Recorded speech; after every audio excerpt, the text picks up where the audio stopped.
On the island of Newfoundland, upon the southwest coast, lies the little town of Virgil, to whom I'll sing this toast. There are so many highlands that lie just off her shore, and when the cold north wind blows, you can hear the billows roar. The people from the village make their living from the sea. They like their independence. It shows that they are free. Some fish in their small boats in the wind, the rain and sleet, while others make their living on the offshore trawler fleet. They've known their share of tragedies down through the years, and when the memories overcome, they show their grief with tears. For they have lost some loved ones to the furies of the seas, for heartaches and heartbreaks are locked in memories. This village has got beauty carved on its rugged shore. 7 miles of pure white sand, who could ask for more? The mountains and the valleys where the rivers run so fast, and the salmon rise to the sportsman's fly as he makes another cast. Now the people of this village love their native home, for anyone who goes away will surely will return. Just like that lifelong mystery, the answer you won't know. What makes this rugged village burn so deeply in your soul? What makes this rugged village burn so deeply in your soul? Good evening and welcome to This Week in Review. Tonight in our stories we have Ice Show Winter Carnival, Ice Rescue, Olympics at the School, MP Judy Foote. Please stay tuned for these stories after this. Try your luck and play TV bingo on Wednesday, sponsored by the Lions Club. Cards are 6 for $5 and can be bought from any Lions member or in most stores around town. This week's bingo is 50-50. Last week, the Winter Carnival was held. Along with that was the 2nd annual Ice Show. Various shows was put off by different skaters. It began with the opening ceremonies. Sometimes when I feel and I feel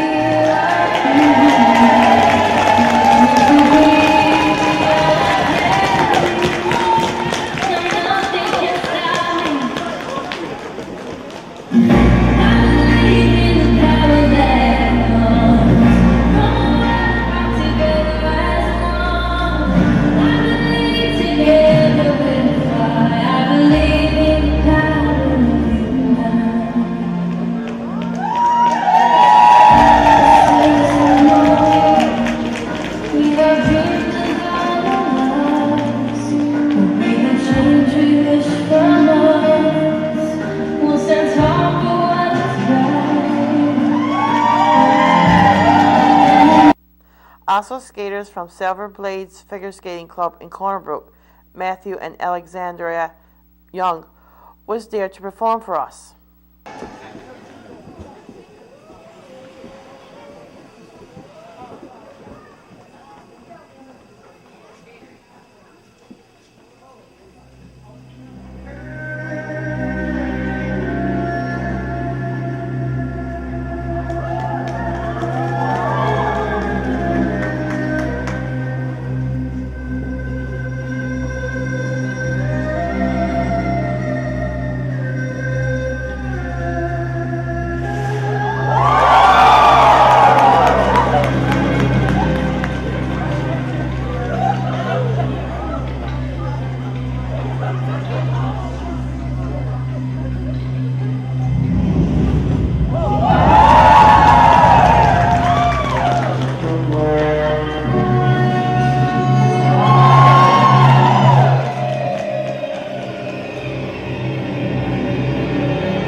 At the end, a check of $1,000 was presented to the Burgeo Figure Skating Club from the RCMP Foundation.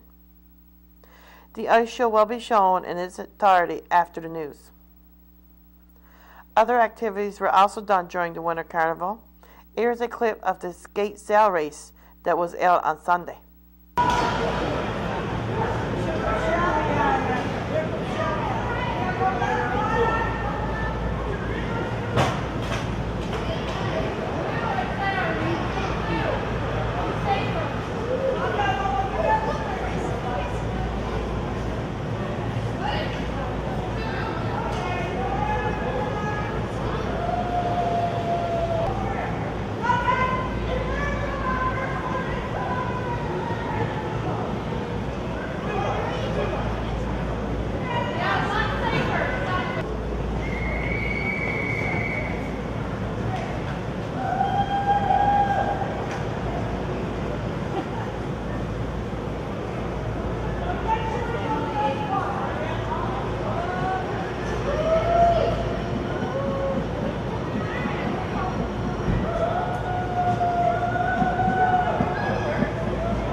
February is Violent Prevention Month. All month we have been airing violent statistics. Here are some of the victims behind the statistics. May 30th, 2008, Amanda Power, 29, St. John's. January 18th, 2007, Sonia Rogers, 23, Summerford. August 3rd, 2006, Godie Lovelace, 34, Hermitage. November 2006, Genevieve or Ginny Aw, 52, Bay Spear. March 14, 2006, Beverly Rose Clara, 52, Avondale. January 28, 2006, Pamela George, 21, Arnold's Cove. September 27, 2005, Geraldine Payne, 33, Clarenville. December 26, 2005, Shirley Parsons, 53, Victoria. January 10th, 2005, Kathy McDowell, 35, Port aux Basques. September 21st, 2003, Anne Marie Lucas, 56, Stephenville. December 12th, 2002, Mary Susan Evan Ehrlich, 24, St. John's. November 11th, 2000, April Arnott, 19, Conception Bay South. June 28, 2000, Brenda Gillingham, 39, St. John's. July 24th, 1997, Judy Ann Ogden, 25, Cornerbrook. September 15, 1997, Mary Margaret O'Reilly, 60, Spruce Brook. November 4th, 1996, Marguerite Dyson, 51, St. John's. January 28, 1988, Gail Ping, 21, St. John's. 1979, Janet Lovell, 16, Cornerbrook. On Thursday, the fire department invited BBS along to their fire drill as they demonstrated an ice rescue at Sandbanks Pond.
have a flashlight there. Okay.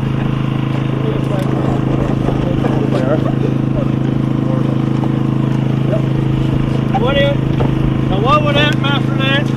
Whoever the person was in the pond, we got another blanket, and we would take this person off the suit there that was in the water, and take him and wrap him in like a thermal blanket that we got, and take it and transport it off. We're going to go for it right now.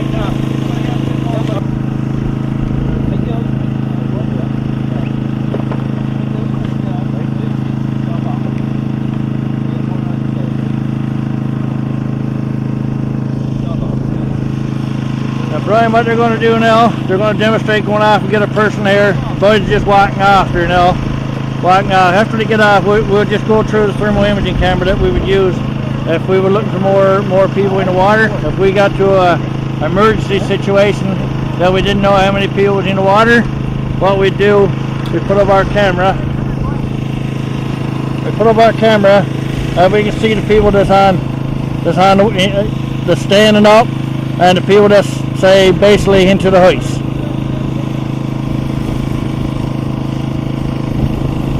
If there's a person in the water, as long as there's a bit of life into them, this thermal imaging camera can pick them up.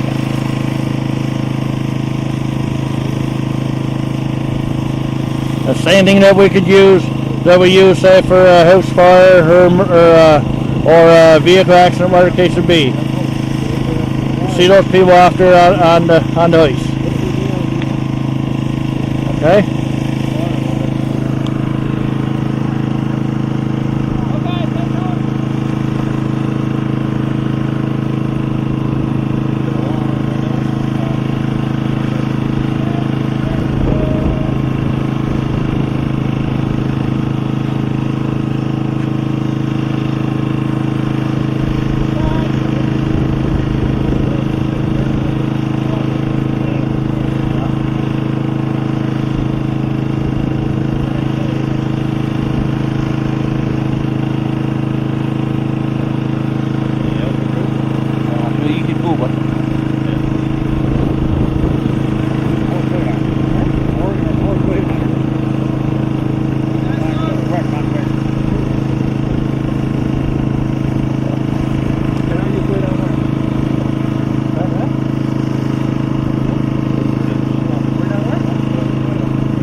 Friday was healthy commotion at the school. Their theme was that of the Olympics. Everyone gathered in the gymnasium where the opening ceremonies began. Mr. Gord Ingram was also there with his torch and uniform.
Now there's a chance to make as much noise as you want. This is time for that like noise.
Each teacher and student was placed on a team and had activities to do.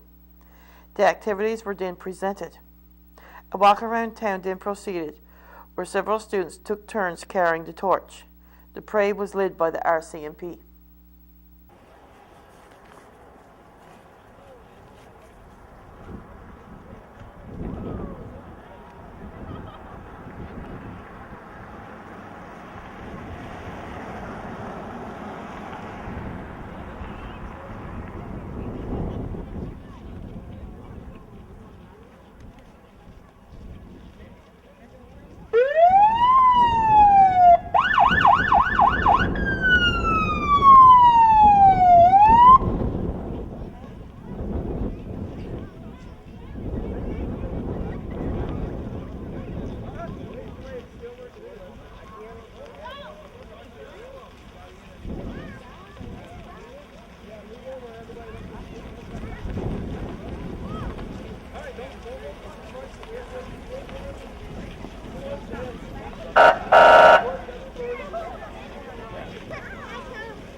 MP Judy Foote came by the studios for a chat.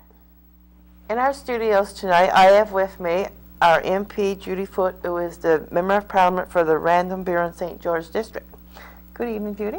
Well, it's good to be here. Thank you, Maxine. So what brings you back to Burgeo this time? Well, we have a volunteer fireman's banquet in Ramia. Okay. So, of course, anytime I'm coming through Burgeo, I think it's a good opportunity, if you're available, to sit down with you so that a lot of my constituents and your listeners and your viewers can hear what we have to say about different issues that impact on them. Oh, okay, very good. So what kind of stuff is on the go now? Well, there are lots of things on the go. Of course, unfortunately, the House of Commons has been closed in Ottawa.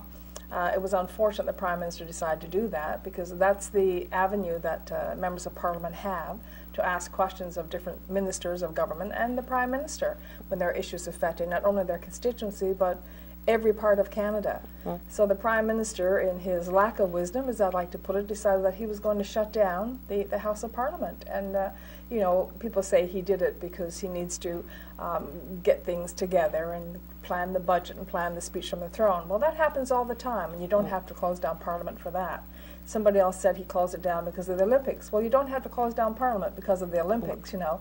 Olympics take place all over the world, and I've never heard tell of the House of Government being closed down just for the Olympics.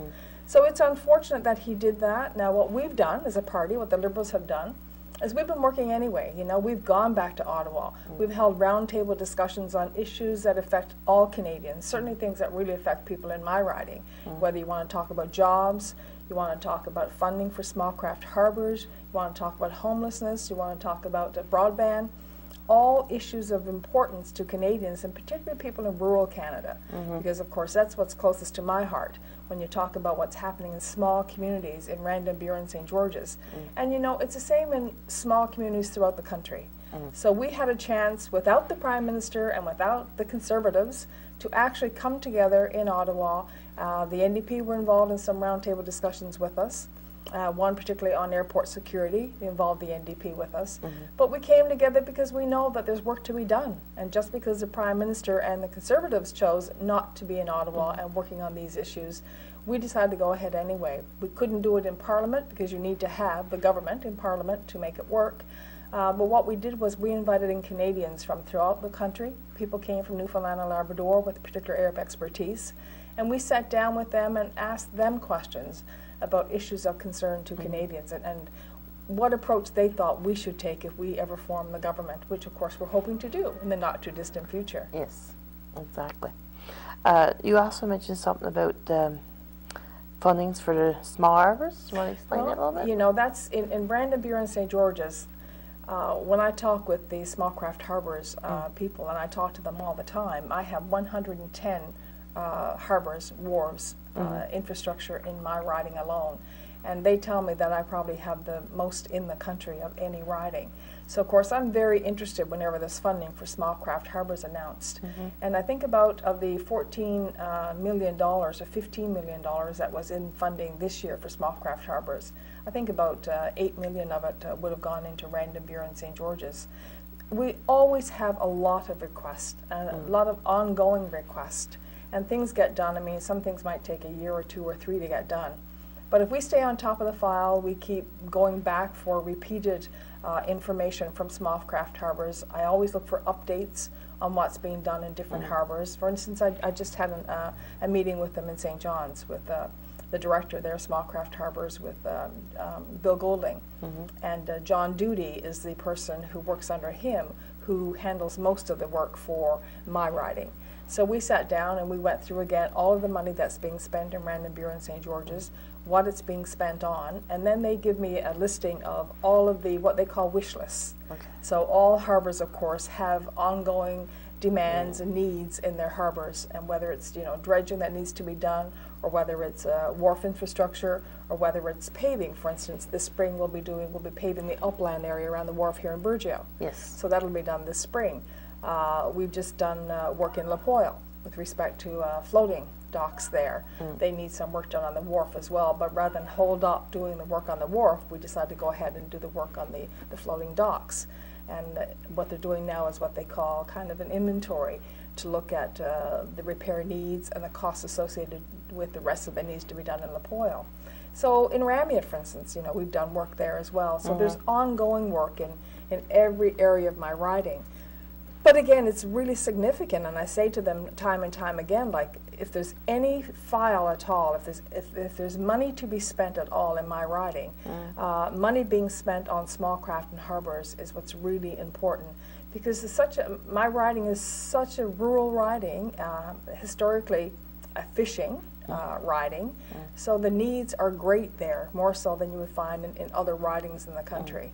So they have a good appreciation for that, but it's like anything else. You have to keep reminding them. You have to stay on top of it. So when people, get in touch with my office, either in Stephenville or in Grand Bank or in Ottawa, and they come up, but they tell us what their needs are, or they deal directly sometimes with small craft harbors themselves, because there is a good working relationship with the officials at small craft harbors, with a lot of the harbor authorities throughout the riding. But they always want to make sure, and I encourage them to do this, to always let me know as their member of parliament what it is they're looking for, and what kind of inroads they've made, if they're running into any roadblocks. Let me know, and I will try and work for them to get through the process, and see if we can't iron things out for them. We all have our wish lists. We all have things that we need to get done. And it's not so much wish as it is need. It needs to be done. The fishery is an important part of our economy, especially in Random Buren St. George's. Unfortunately, it's going through a difficult time right now. But that doesn't mean that we have to let things slide in terms of infrastructure. We need to be ready for when the fishery rebounds. We need to make sure that we don't let things fall by the wayside, that we don't maintain them. So the ongoing maintenance of infrastructure, harbor infrastructure, is as important as getting work done, because if we don't continue to maintain it, then it will become dilapidated, and it will need more money then to rebuild. So it's a kind of file that, for me, it's a very important one. It's one that's always open on my desk, because that with 110 harbors, there's always money that can be spent somewhere. So that's a especially important one for the people that I represent. You also mentioned something about broadband in rural communities. Do you want to expand on that a little bit, please? Yeah, that's really important and not just in rural Newfoundland and Labrador, but in rural Canada.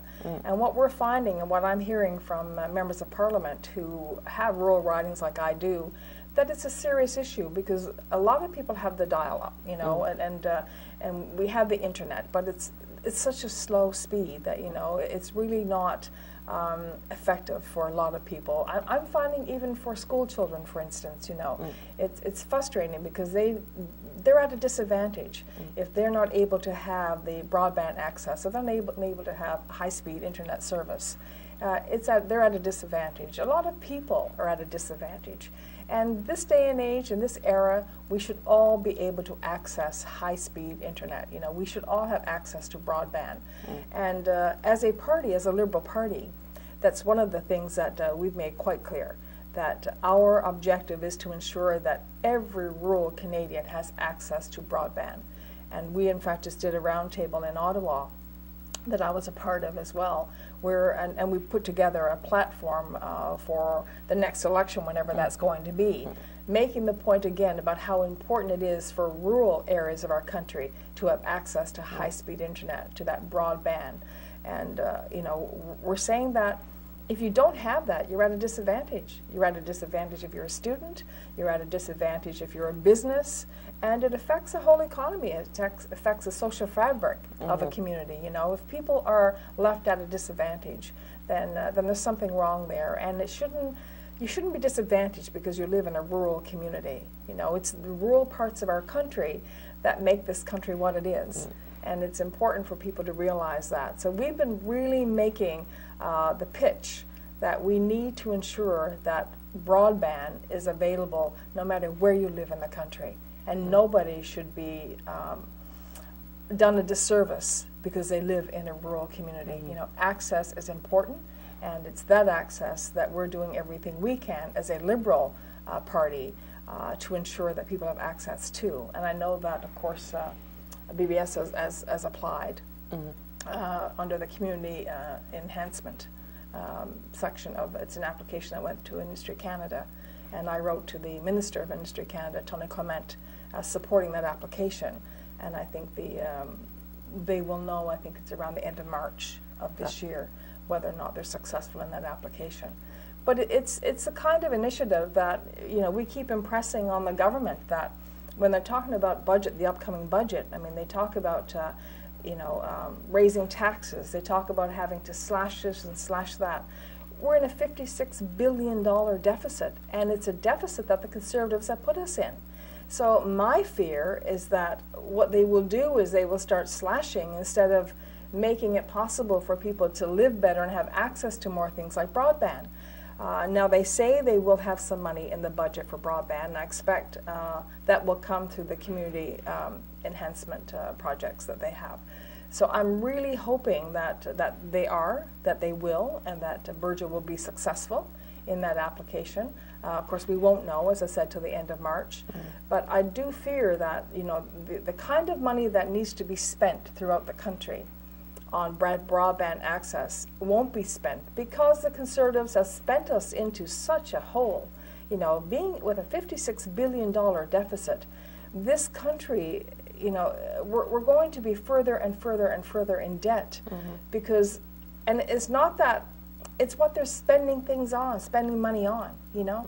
Instead of focusing on something like broadband, they've been spending money left, right, and center on things that really didn't require it, you know. And then they'll go and announce programs for the fishery, for instance. You know, they put in place a program for the fishery where people could access. People had, for instance, a tough year in the lobster fishery. They put in place a program where people could access some money.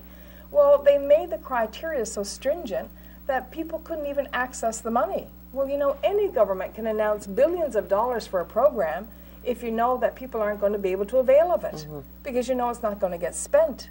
So they're not being fair in the way that they're administering programs, and they don't listen.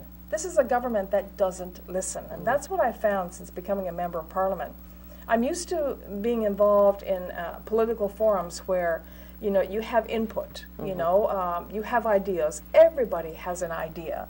Nobody has all the answers, but working together and, you know, bringing forward ideas and then working as a group and finding a consensus, everybody can make a contribution. What we find as an opposition with this government, with the Conservative government, is that they seem to think they have all the answers. They don't listen. And that's the roadblock we run up against all the time, you know. We offer, for instance, to put in place all-party committees that would include the NDP. as well as the Bloc, of course, because, you know, they're a party of the country, even though it's a party of Quebec and, you know, a party that I don't think has a place in the House of Commons when you're talking about the future of Canada. But, you know, they're there, and we've learned to work with them rather than work against them. So, you know, we propose from time to time, you know, put in place an all-party committee to focus on issues of importance to Canada. And, you know, always the Conservatives will refuse to go down that path. So they're not prepared to listen. They're not prepared to engage. And that just makes for, you know, a poor-run country. And I think that accounts for a lot of what we're seeing today. We've got John Baird on now announcing that they're going to be increasing taxes on flights, you know, to pay for something that they're calling these body scanners for security reasons. Well, I don't know about you, but I'm a former cancer patient, you know. I'm a 10-year survivor. I went through a lot of radiation treatments, you know. I had 4 lots of chemo and 36 radiation treatments. When you go through one of these body scanners that they're now installing in the airports, they radiate. It's radiation. Well, you know, and I've questioned, now the roundtable we had the other day on airport security, and where we talked about having, you know, to be careful of terrorists getting, you know, into the country, or terrorists getting on our flights. And we talked about, you know, improving airport security. And when they talked about the body scanners, and what these scanners are is you actually walk through it and it can see as if you have no clothes on. It can see right through you, you know. So what they have, someone has on a picture of a screen somewhere, this image of you in your birthday clothes, you know. You're there, and they can see that whether you have any, you know, drugs or whether you have any guns or anything on you. But I have a real issue with that, not so much about what they can see, because I mean, I think they can do a good thorough search if they're doing their job, and that would be sufficient enough. But these body scanners, when you go through a body scanner, and that's radiation, I'm a little bit concerned about the effect of the radiation on my body, as I would be on your body or anybody else's body. I've asked the question about the radiation, and you know, there's a professor in Rice University in Houston, who in fact, you know, swore that, you know, these waves aren't harmful to you. And so of course when asked the question, well, you know, can you assure me 100% that they're not harmful? No, he couldn't do that because the research hasn't been done thoroughly on the millimeter wave technology that's used in these body scanners. So I'm sorry, but if you can't assure me 100% that there's no harm going to be done to my body or your body or the body of a baby or anyone else by going through that body scanner, then I'm not going to go through that body scanner, you know. And for someone like a member of parliament, for instance, I fly to Ottawa Sunday nights most time or Monday mornings. I fly back on Thursday evenings because I have to be somewhere in my riding for a Friday, Saturday, or Sunday engagement. Then I fly back to Ottawa. In addition to flying to Ottawa, St. John's, Ottawa. Within my riding, like today, I had to fly from St. John's to Deer Lake. Now on Sunday, I will have to fly again from Deer Lake back to St. John's, then Sunday morning or Monday morning fly from St. John's to Ottawa. So I could be going through those body scanners, you know, as high as maybe 10 times a week. Now, for me, that's serious business. You know, and so I look at, you know, John Baird, the Minister of Transportation, talking about increasing my taxes, like on an airplane ticket or anybody else's airplane ticket. The cost is going to go up for riding on an airplane. And I'm thinking, well, wait now, you know, have you really done a good investigation in terms of whether this is the most effective way and safest way to put in place airport security? So there are all kinds of issues there that, you know, I have some very serious concerns about how the money is being spent by the government. I have serious concerns about the types of initiatives that they're taking. I have concerns with a prime minister who shuts down the House of Commons and is not there to answer questions about all of these concerns. You know, I'd like to be able to stand up in the House of Commons and ask the Prime Minister or ask Minister John Baird about the millimeter wave technology, if in fact it has been thoroughly thoroughly investigated to ensure that it is safe. You know, these are questions I'd like to ask. I'd like to ask the Minister of Fisheries issues about the fishery and what's going on in terms of the fishery, particularly in Newfoundland and Labrador and in my riding. I'd like to ask for more money to go into small craft harbors. You know, these are all the types of questions that you get to ask when the House of Commons is in session. When it's not, you can't ask those questions. You can write letters. I have written letters, but you know, I've gone as high as 6 months before getting a response to a letter. You know, when you're in the House of Commons, you can stand in question period and ask a question, and they have to answer. You may not always like the answer, but at least if you get an answer, then you can do something about it. Yes. When you're not getting a reply to a letter, you know, or a phone call answered, then it's difficult then to work on behalf of your constituents. Okay. So when do you expect the House to open again? Well, we're supposed to, I'll be back anyway in Ottawa on Monday. We have a National Caucus meeting on Monday, and then we have more roundtables taking place where we're dealing with issues of importance to Canadians. The speech from the throne will come down on Wednesday, and the budget itself will come down on Thursday. Okay. So at this point, we have no idea, because we're not the government, what's going to be in the budget. But we are concerned. I mean, they say they're not going to raise taxes. But, you know, as I said, today, John Beard, the Minister of Transportation, just announced a tax.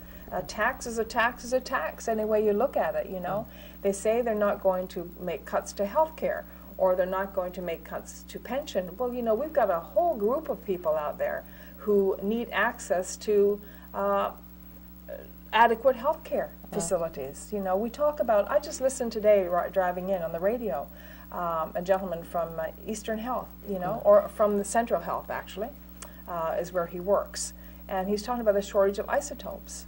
Well, as a former cancer patient, isotopes are very important to me. It's something that I pay a lot of attention to, and because I know a lot of people who are in fact cancer patients who are in fact waiting to have tests done. Isotopes are used in determining cancer and heart attacks, you know, heart conditions, cancer, anywhere in your body. And there's a shortage of isotopes. And there's a shortage of isotopes because the federal government has not put the money into processing isotopes at Chalk River in just outside of Ottawa. And the problem we've been seeing there is that processing plant has run into so many problems, it's shut down today. So we have to rely on other countries to provide us or make it possible for us to purchase isotopes. And right now there's a shortage of isotopes. There's a problem, they get some from a Dutch processing plant. That plant is shut down. But the problem we have with this Prime Minister is that we have been in the nuclear industry business for 50 years. And manufacturing isotopes falls into that industry, into the nuclear manufacturing industry for 50 years. And right now he's saying we're getting out of that business. He's saying we're not going to produce any more isotopes. That makes every cancer patient, every person who may have cancer, it makes anyone with heart condition susceptible to having to wait for indeterminate amounts of time to find out whether or not they can have the test done to determine if in fact they have cancer or if they have a heart condition. What I heard coming in today on the radio is that the full order that we had placed, or that Eastern or Central Health had placed, they're getting a partial order. So they're able to deal with those patients who are what they call urgent. Patients who are, you know, waiting may not get dealt with right away because we don't have the required number of isotopes. This is a crisis situation. This is important stuff. And for a Prime Minister not to recognize, and for a government not to recognize that a shortage of isotopes is crucial, is of paramount concern, especially to those people who are impacted. You know, of concern to those people who are waiting to have tests done, of concern to the families of those people, but it doesn't seem to matter with them. It just can't seem to grasp the idea that this is serious stuff. He's quite prepared to let the nuclear industry die in Canada. It's an industry that we've been leading the world in for 50 years. And when we met with the scientists a couple of weeks ago in Ottawa to ask about what's happening with the nuclear industry in our country, knowing that we were hearing there was going to be a shortage of isotopes, and they told us that we have not been doing everything we should as a country to ensure that that industry survives, and that in fact we are ultimately, if we get out of the industry, going to have to rely on other countries who manufacture isotopes so that we can buy them from them. Now, I know and you know that if a country is manufacturing isotopes, the priority for them is going to be to make sure that their own people have access to them first. Exactly. You know, so Canada will be there to purchase, but we're not manufacturing. And when there's a shortage of isotopes, it's a serious, serious issue. And isotopes, by the way, have a short lifespan. I know, you know, having been a cancer patient, I know that when you're, for instance, something that's called a PET scan, we're getting one in Newfoundland and Labrador now. We haven't had one before. They have one in Halifax. They have it in Montreal. I actually went to British Columbia for a PET scan. And I went and I paid for it myself because it wasn't available under MCP, other than in, I think it was in Montreal, and then they had a waiting list of about 500 people. And I wanted to know, after my surgery and after my chemo and radiation, whether or not there were any more cancer cells in my body. So I went out to British Columbia and had the test done. And everything was timed. I had to get there at a specific time because the isotope that was being delivered only had a lifespan of about 2 hours or 3 hours. Okay. So you had to be there to have it injected so they could do the tests before the effectiveness of the isotope ran out. Okay. So that's why it's so important to be manufacturing isotopes in our country, not being at the whim or, you know, having to depend on another country for something so important to our people. Okay. So it's questions like, you know, that, I mean, we have, because this has been an ongoing issue, and we've been raising this in the House of Commons with the Prime Minister and with the Minister of Health. But there doesn't seem to be any kind of understanding or acknowledgement of how important this is. It's almost like it's an industry that he's willing to let go by the wayside. While at the same time, they'll put money in here and put money in there, and of things that are, you know, insignificant in some respects compared to something like isotopes and the need for isotopes, or compared to the need for funding for small craft harbors, you know, where people depend on it for their livelihood. You know, there just doesn't seem to be a lot of common sense where this government is concerned in terms of how it spends money. And then to spend the country into a $56 billion deficit. And you know, when the budget comes down, there are going to be some hardships created for the people of Canada and for the people in my riding of Randabuhr and St. George's. Okay. So when do you expect an election to be held, do you know? Good question. And you know, your crystal ball is probably just as good as mine. Okay. It's hard to tell. I mean, we're seeing now that you know, with the Prime Minister making a decision to just arbitrarily shut down Parliament, that in fact Canadians became very upset over that. You know, it is their House of Commons, you know, and they know that what happens there affects them. Excuse me. So for the Prime Minister to just shut it down without making it possible for Canadians to get answered to questions through their members of Parliament, then people became very upset over that. And what you saw was a Prime Minister who had a 15-point lead in the polls.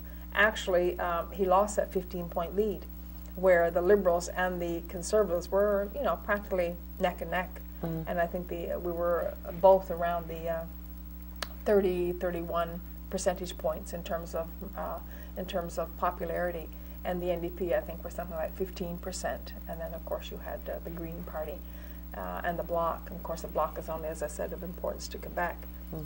But it's interesting that you know, he'll start when the Prime Minister feels that, you know, he loves being Prime Minister. He loves the power. He wants to stay Prime Minister.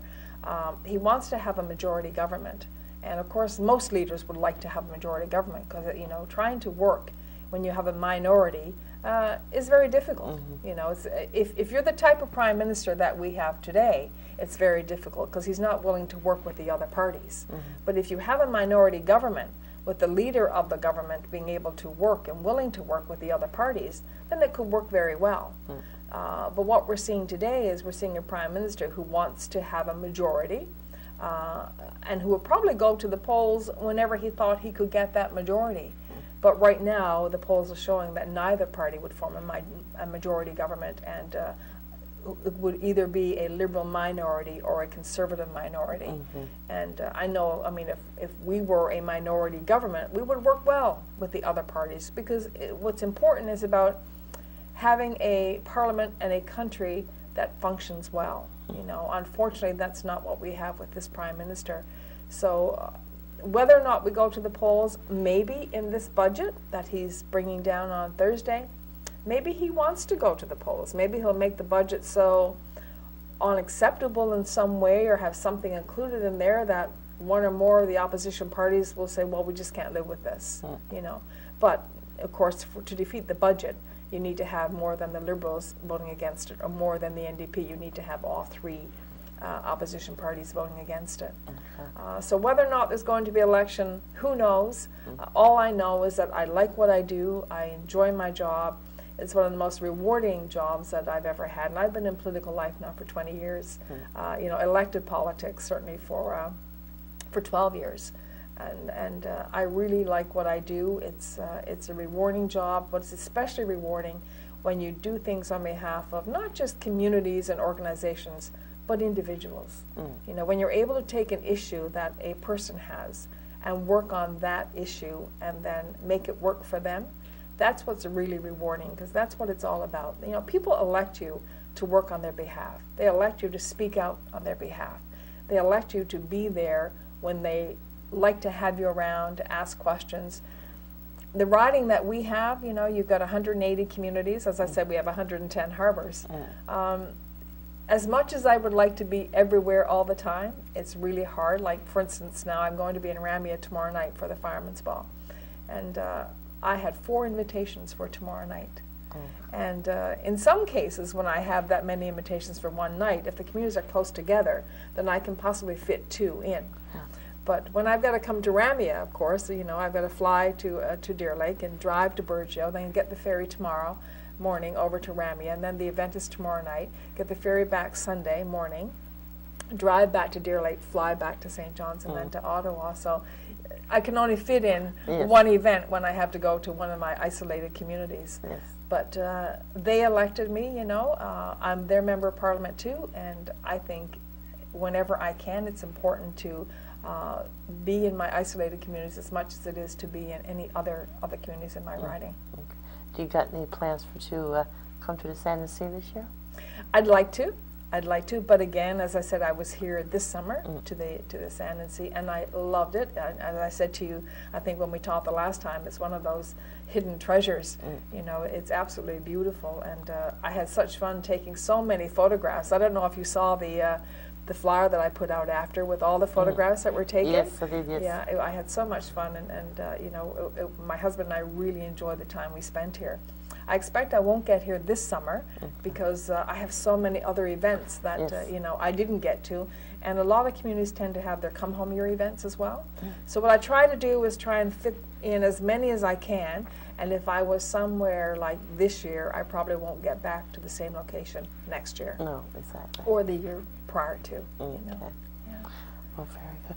Well, thank you so much for coming by and speaking with us on your way to Ramia. You know, I really appreciate this opportunity. This is a wonderful chance for me to speak to my constituents and to your viewers, and to let them know again that you know, every local newspaper that's produced has my contact information and all the phone numbers. There's a toll-free number there. You know, it's only the matter of picking up the phone and calling. And someone in my office will return their call if I can't, because obviously I can't return all of the calls that I receive. That's why we have some very good people working for me. I have Laura Aylward in Stephenville, and in Grand Mink I have Carol Ann Haley. In Ottawa, Kim Hewson works with me there. So we've got a good team together working on behalf of the people of Randenbury and St. George's. And the other thing too is, you know, it doesn't cost anything to mail your member of parliament.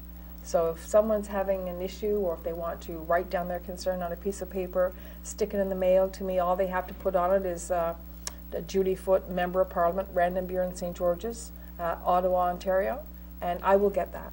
They don't have to put a stamp on it. Okay. I will get it, it'll be delivered to me, it'll come to my office, and I get to see it, and I get to see all of my mail. I may not get to return all of the calls, but I know every call that comes in. I read all of the mail, I read all of my emails. So it's a matter of staying on top, and of course I send out my householders 4 times a year, so people get to see what's going on. And then, as I did, I sent out that what they call a 10%er with all the photos that I took with a very significant issue that I needed people to respond to the Prime Minister, and that was when I was looking to have a dedicated helicopter for the offshore, in light of what happened with the Cougar helicopter, where we saw the loss of 17 lives. And I was very, very happy that my private member's motion that I introduced in Ottawa passed.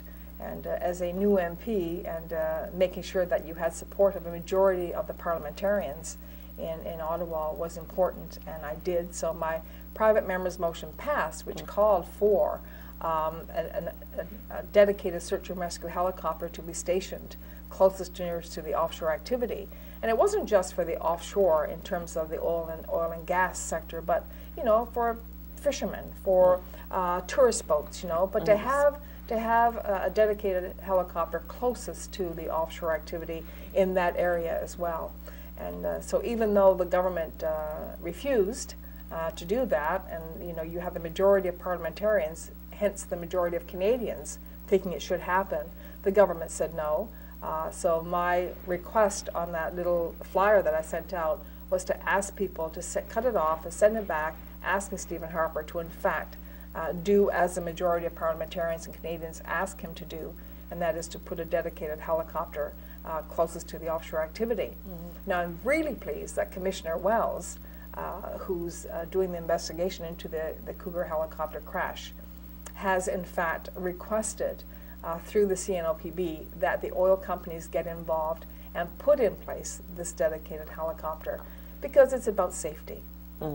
It's all about safety. And if the government doesn't want to do it, if the government of Canada is not seeing fit to put the safety of these men and women front and center, then I'm really pleased that Commissioner Wells is taking it upon himself, even before he completes his recommendations coming out of the inquiry, the commission that he's doing. Even before that, he's asked the oil companies to put in place this dedicated helicopter. He recognizes how important this issue is, just as I did, and just as, you know, the families who lost precious loved ones and on that Cougar helicopter crash, you know, and their loved ones and their families. Just as they know how important it is, Commissioner Wells knows how important it is. So I'm hoping that the oil companies will in fact come through, and we will have that dedicated helicopter. I'm hoping they will do what the government has refused to do. So this is an opportunity, and I say thank you to all of my constituents, and I'm so pleased to be able to reach a significant portion of them by talking to you, Maxine. Okay, very good. Well, thank you so much. Thank you. This concludes our program for tonight. Thank you for watching. Good night.